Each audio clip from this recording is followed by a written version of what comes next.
पूर्ण शरीराची चरबी कमी करण्यासाठी हे व्यायाम नियमित करा.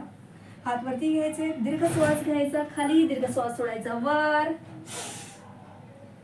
खाली जाताना श्वास घ्या, वरती येताना श्वास सोडा. क्लॉकवाईज केला, आता अँटी क्लॉकवाईज. एका साईडने 10, एका साईडने 10. जर खाली मान घालून चक्कर येत असेल तर करू नका. काही जणांना चक्कर येते. जे व्यायाम तुम्हाला त्रास देतात ते करू नका. दुसरा, पायामध्ये अंतर, पावलं नेहमी पुढे असू द्या. एक हात सरळ खाली ठेवा. दीर्घ श्वास घ्यायचा आहे, दीर्घ श्वास सोडायचा आहे. एका बाजूने झालं, दुसऱ्या बाजूने. पायामध्ये 1 ते 1.25 फूट अंतर.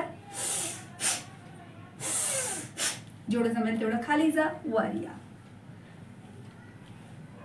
आणि घरात राहून जर कन्सिस्टन्सी राहत नसेल, लवकर वजन कमी करायचं आहे, आरोग्यही चांगलं सुधारायचं आहे, तर माझा व्यायाम योगा आरोग्याचा क्लास तुम्ही घरातून ऑनलाईन जॉईन करू शकता. अधिक माहितीसाठी व्हॉट्सअप करा.